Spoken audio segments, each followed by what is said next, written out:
Good morning everyone. आज हम class 9 की क्लास में 4 प्रश्न हमने समांतर चतुर्भुज में पढ़ा था। आज हम पांचवा प्रश्न पढ़ेंगे।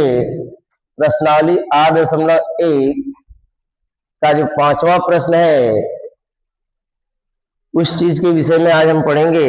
इससे पहले आपको 4 सवाल बताए गए थे। आज देखिए पांचवा सवाल, इसका चित्र दिया हुआ है। इसमें चित्र क्या है? एक समांतर चतुर्भुज है। कैसा चतुर्भुज है? समांतर चतुर्भुज। समांतर चतुर्भुज किसे कहते हैं? ऐसा चतुर्भुज जिसकी सम्मुख भुजाओं का दोनों जोड़ा क्या हो, समांतर हो, उसे क्या कहते हैं? समांतर चतुर्भुज। समांतर चतुर्भुज में सम्मुख भुजाओं का दोनों जोड़ा समांतर होता है। अगर पूछा जाए समलंब क्या है, तब समलंब चतुर्भुज में ऐसा चतुर्भुज जिसकी सम्मुख भुजाओं का केवल एक जोड़ा समांतर होता है, उसे क्या कहते हैं? समलंब चतुर्भुज। कैसा चतुर्भुज होता है? समलंब चतुर्भुज। चलिए आवाज नहीं करेंगे। और उसके बाद आपको लिखाया गया समचतुर्भुज। समचतुर्भुज क्या है? हाँ, ऐसा चतुर्भुज जिसकी चारों भुजाएं बराबर होती है उसे क्या कहते हैं? समचतुर्भुज कहते हैं। और उसके बाद आपको लिखाया गया आयत चतुर्भुज। क्या लिखाया गया? आयत चतुर्भुज क्या है? ऐसा चतुर्भुज जिसकी सम्मुख भुजाएं बराबर और प्रत्येक कोण, उसे क्या कहते हैं? आयत कहते हैं। चलिए सवाल को देखते हैं। दिया है यह चतुर्भुज एबीसीडी एक समांतर चतुर्भुज। एबीसीडी एक क्या है? समांतर चतुर्भुज है जिसके विकर्ण बीडी को मिलाया गया। किसको मिलाया गया है? विकर्ण बीडी को मिलाया गया। और यहाँ पे इस बीडी विकर्ण पर दो बिंदु, बीडी विकर्ण पर दो बिंदु, एक पी है और एक कौन है? एक पी है और एक क्यू है। इस ए को पी से मिलाया गया और इस ए को क्यू से, और सी को भी पी और सी को भी क्या किससे मिलाया गया? क्यू से। और यह इस प्रकार से पी क्यू स्थित है। यही जो डीपी है, ये छोटका वाला भाग जो डीपी है, इस छोटे वाले भाग बी क्यू के क्या है? बराबर। क्या आपकी किताब में दिया हुआ है कि जो डीपी है वह बी क्यू के बराबर है। छोटा भाग डीपी, ये छोटे भाग पी क्यू के क्या है? बी क्यू के क्या है? बराबर है। इसकी सहायता से आपको 5 चीजें सिद्ध करनी है। 5 सिद्ध करेगा हमें प्रश्न नहीं लिखे ना, तो इसमें 5 चीजें आपको सिद्ध करनी है। पहले जो दिया है उसे लिख लेते हैं। दिया क्या है? यहाँ लिखेंगे दिया है चतुर्भुज एबीसीडी। एबीसीडी समांतर चतुर्भुज है। कैसा चतुर्भुज है? समांतर चतुर्भुज है। समांतर चतुर्भुज है जिसमें विकर्ण बीडी पर PQ इस प्रकार है, PQ इस प्रकार है कि जो DP है वह किसके बराबर है? BQ के। DP किसके बराबर है? BQ के। यह ABCD एक समांतर चतुर्भुज है जिसमें विकर्ण BD पर यह P और Q इस प्रकार है। कौन कौन?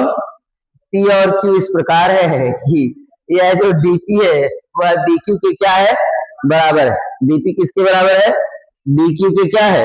बराबर है। अब जो है यहाँ पे इसकी सहायता से हमें सिद्ध करना है। हमने कहा 5 चीजें इसमें आपको सिद्ध करना है। पहली चीज क्या है? आवाज है, आवाज है। छोटी छोटी चीजें हैं, उधर से जाओ, इसको एक बार भगा दो ना। चलिए सिद्ध करना है कि अभी मैं यहाँ लिख रहा हूँ क्या क्या सिद्ध करना है अभी आप। चलिए देखिए, पहला तो है त्रिभुज APD। छोटी छोटी चीजें हैं। APD सर्वांगसम है।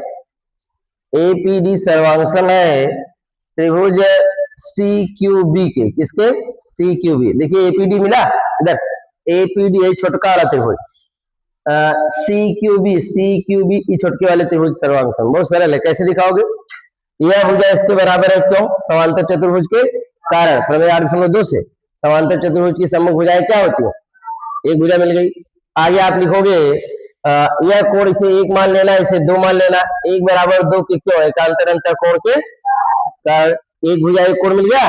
और फिर क्या लिखोगे? DP बराबर BQ के। क्यों? आपकी किताब में दिया है। तो दो भुजाएं बीच का कोण, दो भुजाएं बीच का कोण बराबर, इसलिए त्रिभुज क्या हो जाएगा? सर्वांग। वही आपको सिद्ध करना है इसको साइड एंगल साइड से ना, सिंपल है ना। और दूसरा इसमें जो सिद्ध करना है एपी बराबर सी क्यू के, एपी बराबर किसके? सी क्यू के। अच्छा लड़कियों, जब ए का एक सर्वांगसम सिद्ध कर दिया जाए साइड एंगल साइड से या त्रिभुज इसके सर्वांगसम हो गया, तो इसी की भुजा एपी है ना, इस छोटे त्रिभुज की भुजा एपी है कि नहीं है? और इस छोटे त्रिभुज की भुजा कौन है? सी क्यू है। तो एबी बराबर सी क्यू होगा सर्वांग समता के, मतलब एक सिद्ध करेंगे एक सर्वांग समता के कारण आएगा ना। अगला जो है तीसरा भी ऐसे है, तीसरे में भी आप एक बार सिद्ध करोगे अगला सिद्ध हो जाएगा, अगला सर्वांग समता कारण आ जाएगा। अब की देखा ई छोटका एक सर्वांग सम सिद्ध किया रहा है ना, अब की है छोटका एक सर्वांग सम सिद्ध करेंगे। देखा मैं देखेगा ए क्यू बी त्रिभुज कौन सा? ए क्यू बी यह सर्वांगसम है त्रिभुज किसके? सीपीडी के, किसके? सीपीडी के। यहां देखो ए क्यू बी ये वाला छोटा वाला त्रिभुज, सीपीडी इस छोटे वाले त्रिभुज के सर्वांगसम। फिर वैसे सेम प्रोसेस आप लिखोगे ए बी बराबर किसके? बीसी के। क्यों? समांतर चतुर्भुज के कारण सम्मुख भुजाएं बराबर होती है प्रमेय 8.2 से। फिर लिखोगे इसे कोण मान लेना 3 और इसे क्या मान लेना 4, तो लिखोगे 3 बराबर 4 के, क्यों? एकांतर अंतर कोण के कारण। फिर लिखोगे डीपी बराबर किसके? बीक्यू के, क्यों? ऐसा आपकी किताब में।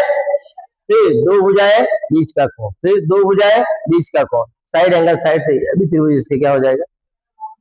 सर्वांगसम। ये सिद्ध करना। और जब ये सर्वांगसम हो जाएगा तो चौथा सर्वांग समता के कारण आ जाएगा। इसमें दिया है ए क्यू बराबर सीपी, ए क्यू बराबर क्या?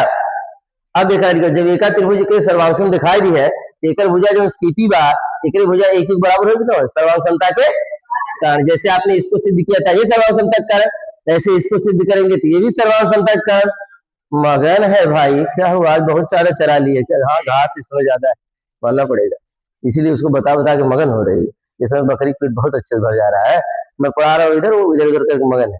सीधे बैठो, रक्तदान करो, जरूरी है, बच्चों को दान करना जरूरी है, बेचारे कैसे रहेंगे? हाँ चलिए देखिए आगे बढ़ते हैं। अगला जो है सिद्ध करना है चतुर्भुज ए पी सी क्यू क्या है? एक समांतर चतुर्भुज है। क्या है? एक समांतर चतुर्भुज है। समांतर चतुर्भुज आप देखिए बीच में एक चतुर्भुज बना है, देखो बीच में एक चतुर्भुज बना है एपीसीक्यू। आपको सिद्ध करना है एपीसीक्यू कैसा चतुर्भुज है? समांतर चतुर्भुज। कैसा चतुर्भुज है? समांतर चतुर्भुज। समांतर चतुर्भुज के बारे में आप जानते करते हैं समांतर चतुर्भुज क्या है। चलिए सिद्ध करते हैं। यहाँ लिखेंगे प्रमाण, जैसा जैसा अभी हमने आपको बताया उसी तरीके से हम इसको सिद्ध करेंगे। सिंपल है, पहला हम सिद्ध करते हैं। अभी हमने बताया आपको साइड एंगल साइड से होगा, तो त्रिभुज एपीडी तथा कौन सा त्रिभुज सीक्यू बी में। तो आप लिखोगे, पहले समझिए उसके बाद इसको अपने मन से लिखेंगे, बड़ी और अच्छा रहेगा। नहीं समझ में आप देखिए चित्र में, देखिए इस ऊपर वाले त्रिभुज में चल रहे हैं और इस नीचे वाले त्रिभुज, इसलिए तो यहाँ एपीडी ये छोटा वाला त्रिभुज और सीक्यूबी ये छोटा वाला त्रिभुज। पहले तो आप लिखोगे एडी बराबर बीसी के, एडी बराबर किसके? सॉरी हाँ एडी बराबर बीसी के। यह एडी किसके बराबर? बीसी के। क्यों लिख दिया आपने? प्रमेय से या समांतर चतुर्भुज के कारण। प्रमेय 8.2 में हमने सिद्ध कराया समांतर चतुर्भुज की सम्मुख भुजाएं क्या होती है? बराबर होती है। आगे बढ़िए, आप लिखोगे कोण एक बराबर किसके? दो के। क्यों लिख रहे हो? एकांतर अंतर कोण के कारण। आपको बताया गया है जब दो समांतर रेखाओं को एक तिर्यक रेखा काटती है तो एकांतर अंतर कोण आपस में क्या होते हैं? बराबर होते हैं। यहाँ समांतर रेखा कौन है? एडीबीसी के समांतर, क्योंकि समांतर चतुर्भुज की सम्मुख भुजाएं दोनों समांतर होती है, तो यह इसके समांतर यहाँ तिर्यक रेखा कौन है? बीडी है। यही एक बराबर दुई खोए, क्यों? एकांतर अंतर कोण के कारण। आगे बढ़िए, यहाँ लिखेंगे डीपी बराबर किसके? बीक्यू के। क्यों? ऐसा आपकी किताब में दिया है, इसलिए त्रिभुज क्या हो गया? सर्वांगसम हो गया। यही आपको पहला सिद्ध करना था। एपीडी सर्वांगसम हो गया किसके? सी क्यू बी के। कौन सी प्रमेय? साइड एंगल साइड, दो भुजाएं बीच का कोण, दो भुजाएं बीच का कोण, दो भुजाएं बीच का कोण, तो भुजा कोण भुजा, भुजा कोण भुजा प्रमेय से यह त्रिभुज इसकी क्या हो गया? सर्वांगसम। ये तो पहला सिद्ध करना था। अच्छा जब सर्वांगसम हो गया तो दूसरा आपको फ्री में मिल गया, तो आप लिखोगे एपी बराबर सीक्यू के। एपी बराबर किसके? सीक्यू के। क्यों? सर्वांग समता के कारण। किसके कारण? सर्वांग समता के कारण। सर्वांग समता क्या है? ऐसा या दो त्रिभुज एक दूसरे के सर्वांगसम होते हैं यदि उन्हें एक दूसरे पर अध्यारोपित कर दिया जाए वह एक दूसरे को पूर्णतः क्या कर ले? ढक ले। ऐसा कब होगा? जब वह एक दूसरे के बराबर होंगे, है ना। ये देखिए आपने त्रिभुज सिद्ध किया है सर्वांग समता का, ऐसे इसको हम सिद्ध करेंगे भी सर्वांग समता ना। चलिए देखिए अगले तीसरे को सिद्ध करते हैं हम। तीसरा क्या दिया है? कौन सा त्रिभुज है बोलिए? त्रिभुज ए क्यू बी है। और कौन सा त्रिभुज है? सीपीडी। सीपीडी में आप सेम चीजें चलोगे। अब की बार आपको इस त्रिभुज में चलना है। देखिए अब की बार आपको इस त्रिभुज में चलना है और इस त्रिभुज में चलना है। तो यहाँ देखिए ए क्यू बी इस त्रिभुज में, इधर बुलाइए ए बी बराबर डीसी के। आप लिखोगे ए बी बराबर किसके? डीसी के। लड़के भुला जाते हैं जब रास्ता लंबा रहा था ना, पता ही ना चल क्या जाते हैं। यहाँ लिखेंगे प्रमेय से, क्योंकि समांतर चतुर्भुज की सम्मुख भुजाएं क्या होती? बराबर होती। फिर वही काम करेंगे, 3 बराबर किसके लिखेंगे? 3 बराबर 4 के। क्यों लिख दिया आपने? हाँ, एकांतर अंतःकोण के कारण। एकांतर अंतःकोण के कारण। एकांतर अंतःकोण क्या है? जब दो समांतर रेखाओं को तिर्यक रेखा काटती है तो एकांतर अंतःकोण क्या होते हैं? बराबर। आगे वही फिर लिखेंगे डीपी बराबर किसके? बी क्यू के। क्यों लिखे? आपकी किताब में दिया है। फिर देखिए चित्र में आप, यह इसके बराबर समांतर चतुर्भुज कारण है प्रमेय से, और यह 3 बराबर 4 के एकांतर अंतःकोण हो गया। और उसके बाद आपने लिखा यह डीपी बराबर किसके? बी क्यू के। आपकी किताब में दिया है। देखिए दो भुजाएं बीच का कोण, दो भुजाएं बीच का कोण, तो side angle side, side angle side से त्रिभुज क्या हो गया?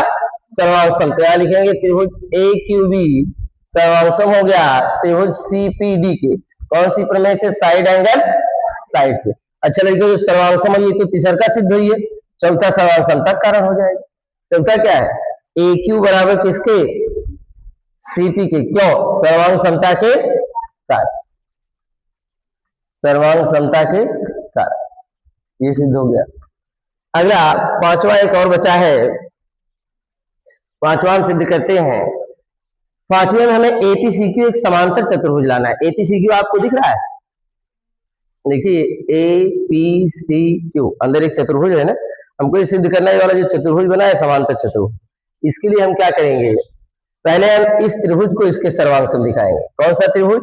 एपीक्यू। कौन सा त्रिभुज? एपीक्यू तथा त्रिभुज सीपीक्यू। कौन सा त्रिभुज? सीपीक्यू में। चलिए आप बताएंगे, इसको मैं लिखने चल रहा हूं, आप बताते चलिए। केवल मैं लिख रहा हूं एपी बराबर सी क्यू। क्या बताइए क्यों मैंने लिखा एपी बराबर सी क्यू के? क्यों? नो, आप लोग देख ही नहीं रहे थे, इसका मतलब समझे नहीं रहे। सर्वांग समता कारण यहाँ देखिए सिद्ध कर चुके हैं। ये देखो यहाँ सिद्ध किए एपी बराबर सी क्यू। क्यों?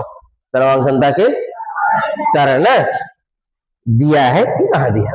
डीपी बराबर बी क्यू दिया, बी कहाँ दिया? तो एपी बराबर सी क्यू की क्यों? सर्वांग समता के कारण लिख सकते हैं, सिद्ध कर चुके हैं। जो भी आप लिखिए सर्वांग समता के कारण। और यही एपीसीक्यू नहीं, और यह एक्यू भी बराबर है सीपी के। एक्यू बराबर किसके है? सीपी के। ये भी क्या है? सर्वांग समता के कारण। देखिए दोनों भी सिद्ध किया। देखो एक लिखे ऊपर एक्यू बराबर सीपी, ये भी सर्वांग समता। ई बराबर एक ई बराबर एक सर्वांग समता कारण। बताओ दोनों उभयनिष्ठ के बाद पीक्यू कौन उभयनिष्ठ है? पीक्यू। पीक्यू बराबर पीक्यू। क्यों? उभयनिष्ठता के कारण हो गया। ये हो गया। अब देखिए यह त्रिभुज इसके सर्वांगसम हो गया। क्यों? क्योंकि इसकी तीनों भुजाएं, इसकी तीनों भुजाओं की क्या आ गई? बराबर। तो त्रिभुज एपीक्यू है यह सर्वांगसम हो गया त्रिभुज सीपीक्यू के। कौन सी प्रमेय से? साइड साइड भुजा भुजा भुजा प्रमेय से। अच्छा जब सर्वांगसम हो जाएगा तो इसे मान लेते हैं कोण 5, और इसे मान लेते हैं 6, और इसे मान लेते हैं 7, और इसे क्या मान लेते हैं? 8। अरे तो यहां मैं लिख सकता हूं जो 5 है वह 6 के बराबर होगा, जो 7 है वह 8 के बराबर होगा सर्वांग समता के कारण। और हम देख रहे हैं यह एक दूसरे के एकांतर अंतःकोण है ना। कैसे कोण है? अब बताओ एकांतर अंतःकोण कब बराबर होते हैं? जब रेखाएं समांतर होती है। जब रेखाएं क्या होती है? यहाँ एकांतर अंतःकोण नहीं है, यहाँ एक किसके कारण बराबर है? सर्वांग समता के कारण। और हम देख रहे हैं एक इधर का एक इधर का एकांतर अंतःकोण होता है ऐसा, ये भी एक इधर का ये भी एक इधर का ये भी एकांतर अंतःकोण होता है। तो ये तो सर्वांग समता का कारण है, लेकिन जब ये बराबर बार जौने जौने रेखा के बीच बने भी रेखा समांतर होंगे, क्योंकि समांतर रेखाओं के ही एकांतर अंतःकोण बराबर। तो यहाँ लिखेंगे इसलिए एपी समांतर, इसलिए मैं लिख रहा हूं एपी जो है समांतर है, एपी समांतर किसके हो जाएगा? सीक्यू के। एपी समांतर सीक्यू हो जाएगा और एक्यू समांतर सीपी के हो जाएगा, है ना। जब ई एकरे समांतर हो, ये एकरे समांतर हो, ये समांतर चतुर्भुज बन गया, क्योंकि समांतर चतुर्भुज की सम्मुख भुजाओं का दोनों जोड़ा क्या होता है? समांतर होता है। तो एकरे समांतर हो, ये काहे समांतर है? काहे के एकांतर अंतःकोण बराबर है। और यह एकरे बराबर है, यह एकांतर अंतःकोण है, तो ई वाली रेखा एकरे समांतर होगी, ये दोनों समांतर होगी, कहलाते लिखवा चतुर्भुज एबीसीडी समांतर चतुर्भुज होगा ना। इसलिए चतुर्भुज एबीसीडी समांतर चतुर्भुज होगा, यही आपको सिद्ध करना। ये लास्ट वाले समझ में आया है? पहले बड़ा ही नहीं कुछ, सवाल थोड़ा सा लंबा था, आप इसको लिखिए। अभी इसका हम चित्र बना के ऐसे ही सवाल दे देंगे, सेम देंगे आपको, केवल जो है थोड़ा सा चेंज करके लगाना पड़ेगा। चलिए देखिए इस आवाज में